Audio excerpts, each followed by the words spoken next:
They were still being watched, yet no instructions were being given, no warnings were issued, and no consequences were made visible.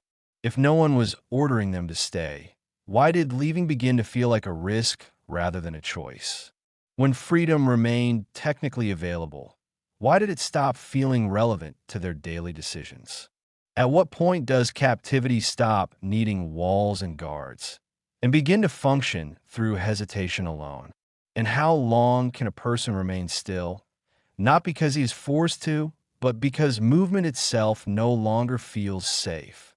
By the time this phase began, the definition of imprisonment had already started to drift away from its traditional meaning, because nothing in the physical structure of the camp suggested urgency, danger, or immediate restraint. The gates remained unchanged. The fence stood exactly where it always had, and supervision continued at a distance that appeared deliberate rather than negligent.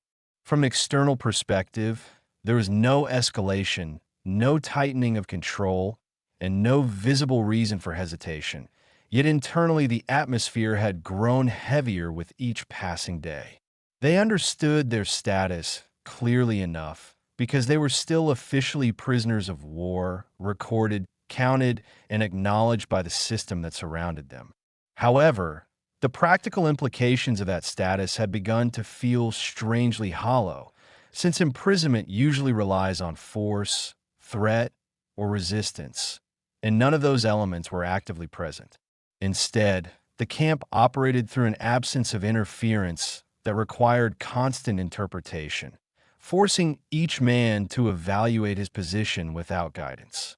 What made this condition particularly destabilizing was the realization that nothing was explicitly preventing departure, which shifted the burden of decision entirely inward. Leaving was no longer an act of defiance against authority, but an act of initiative taken in a space that refused to clarify the consequences of initiative itself.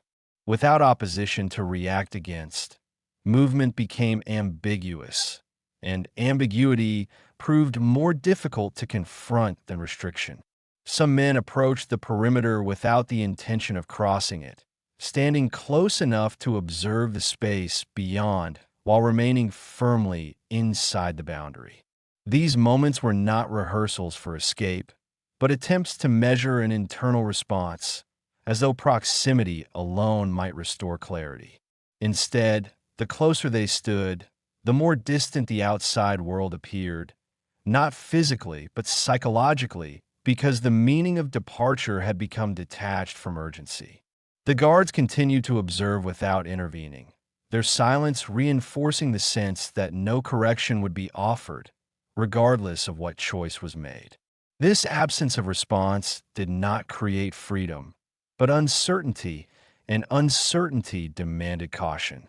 Without a defined line between acceptable and unacceptable behavior, the safest option became the one least likely to attract attention, even if attention had never been explicitly described as dangerous. Conversations within the camp reflected this shift subtly, focusing on routine details rather than possibilities, as though discussing departure required a level of certainty that no longer existed. No one discouraged escape directly, yet no one encouraged it either, and that shared silence functioned as an unspoken boundary stronger than any spoken rule. Each man could sense that others were weighing the same question, calculating the cost of action against the comfort of predictability. As time passed, control began to feel less like an external force and more like an internal condition, sustained through anticipation rather than enforcement. The longer nothing happened, the more unnatural action itself began to feel, because action implied consequence, and consequence had become impossible to anticipate. Stability, even when restrictive, offered relief from constant evaluation, and relief gradually replaced the desire to test the limits of the system. By the end of this phase, the most dangerous transformation had already taken place, not because the prisoners had been overpowered, but because the responsibility for movement had become psychologically exhausting. They were still prisoners, yet nothing was actively stopping them. And in that contradiction lay a form of confinement that no longer required barriers to sustain itself. Freedom had not been taken away, but it had ceased to function as motivation, leaving behind a condition where remaining still felt rational and movement felt increasingly unjustifiable. The fence remained exactly where it had always been, unchanged in height, position, and structure, yet its function had quietly shifted from a physical boundary into a symbolic presence whose importance no longer relied on strength or reinforcement. It did not need to be tested or challenged, because by this point, it no longer defined the limits of behavior. The fence stood, visible and familiar, but control had already migrated elsewhere, settling into a space that could not be measured or crossed. What became increasingly apparent was that no one spoke about the fence in practical terms anymore, not because it had become irrelevant, but because its role had been absorbed into the background of daily perception.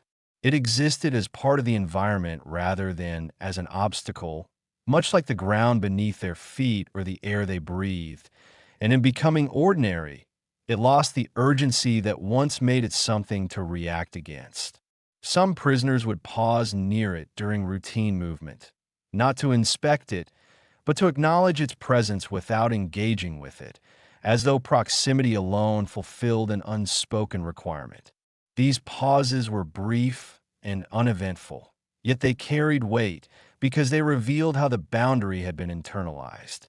The fence no longer demanded attention, and attention was no longer required for compliance.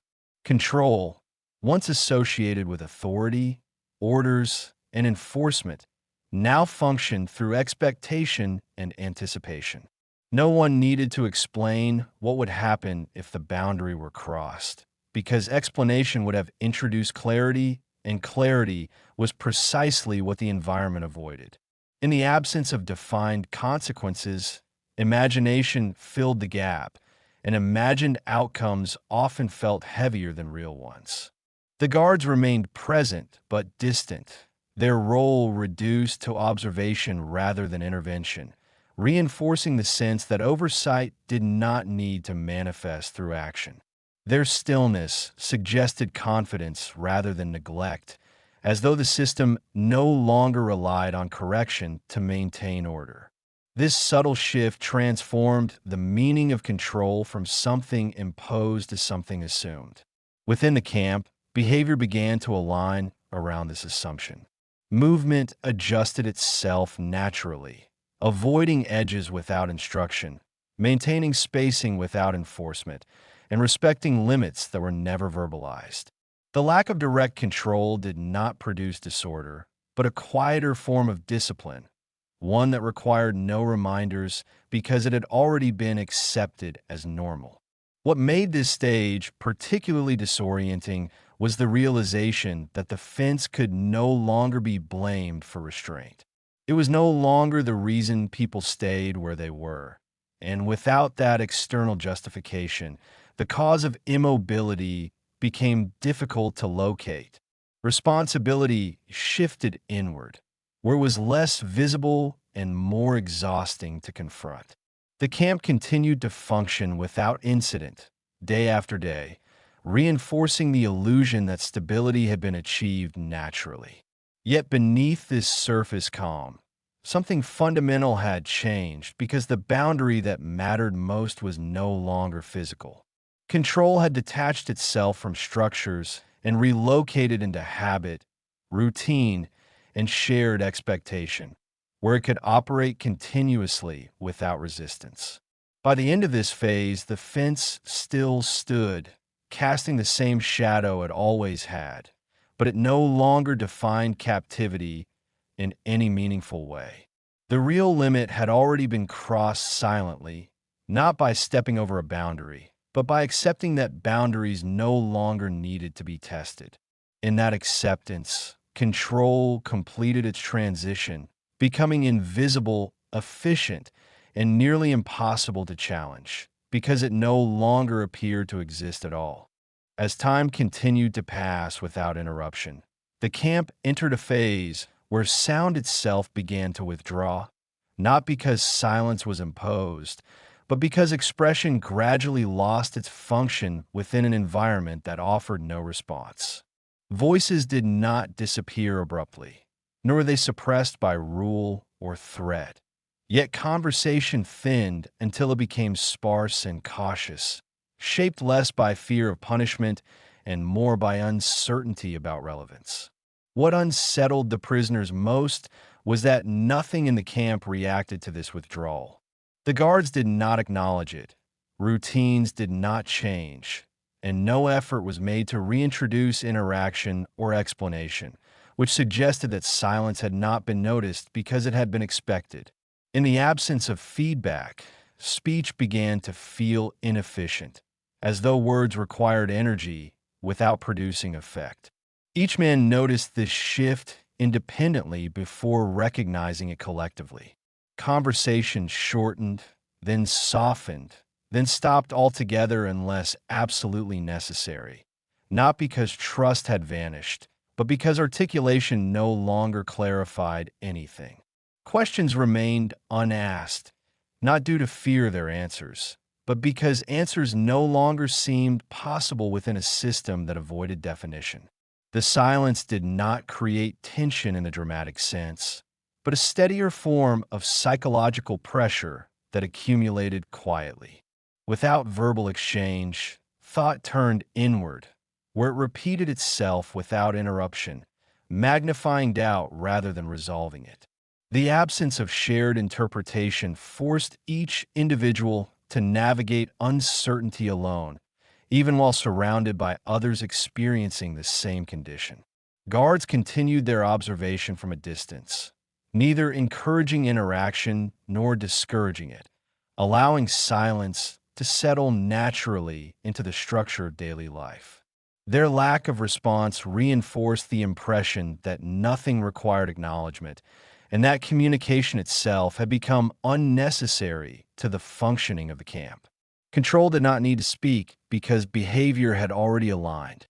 Over time, silence began to influence movement as well. Gestures became economical, routines were followed with minimal variation, and coordination occurred without instruction, as though efficiency had replaced expression as the dominant value. This quiet synchronization did not arise from agreement, but from adaptation, shaped by the understanding that deviation, even in speech, introduced uncertainty without benefit. What made this phase particularly difficult to confront was that silence offered relief alongside pressure. In speaking less, the prisoners reduced the effort required to explain themselves, to justify their thoughts, or to confront unresolved questions. Quiet became a refuge from ambiguity, even as it deepened the very uncertainty it seemed to ease. In choosing not to speak, they avoided the discomfort of articulation, but accepted a narrowing of possibility. The camp itself appeared unchanged, yet its atmosphere had transformed. Silence now filled spaces once occupied by speculation and planning, not as an absence, but as a condition that shaped perception. Time slowed, not because events were delayed, but because nothing interrupted awareness, leaving each moment exposed and unbuffered. By the time this phase settled fully into place, the most significant change was not the loss of conversation, but the loss of reaction to that loss. Silence had become normal, expected, and unremarkable, which allowed it to operate continuously without resistance. No one ordered it, no one enforced it, and no one questioned it, because questioning would have required speech, and speech had begun to feel unnecessary. This was the point at which the camp no longer needed to influence behavior directly, because behavior had adapted to a condition where expression itself no longer served a purpose. Silence had not been chosen as a strategy. It had become one, shaping conduct through omission rather than instruction. Long before anyone reacted to it, The camp had already absorbed it, allowing quiet to do the work that authority once performed openly. As silence became fully integrated into daily life, another shift followed quietly, one that was less perceptible at first, but far more consequential in its effect.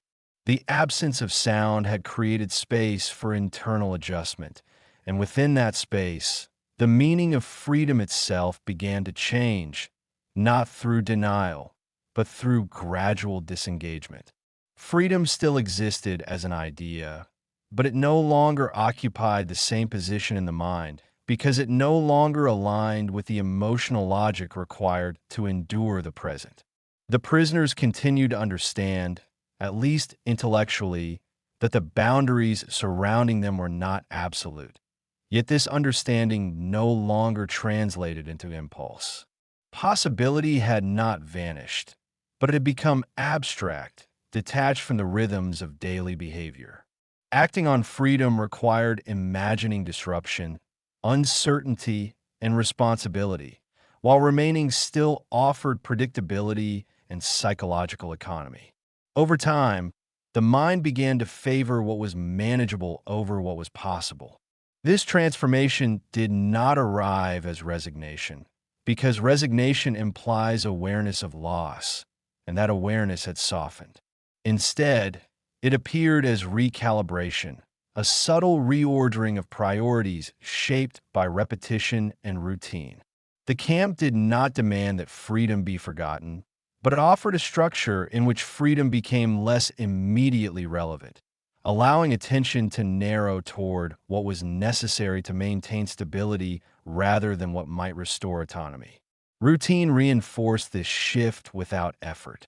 Each repeated action confirmed the reliability of the present moment, while the future remained undefined and therefore emotionally expensive to contemplate.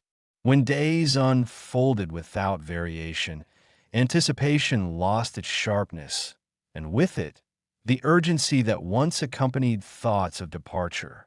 The prisoners did not stop thinking about life beyond the camp, but those thoughts arrived without momentum, as reflections rather than motivations. Social interaction adapted accordingly. Conversations about leaving became less detailed and increasingly hypothetical, stripped of timelines or concrete plans, because specificity required belief, and belief had become fragile. When no clear signal of change emerged, it became easier to exist within the familiar structure of routine than to invest emotionally in outcomes that could not be shaped or predicted. The guards' continued distance further supported this internal adjustment. Their presence remained consistent, neither escalating nor withdrawing, which eliminated any sense of progression toward resolution.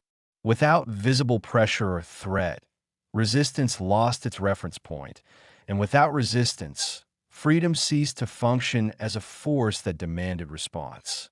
Authority no longer needed to assert itself, because expectations had already been quietly aligned. As this phase deepened, the emotional cost of imagining freedom began to outweigh its appeal. Thinking about departure required confronting uncertainty that routine had successfully minimized, and in choosing emotional stability over possibility, the prisoners were not surrendering consciously, but protecting themselves from continuous psychological strain.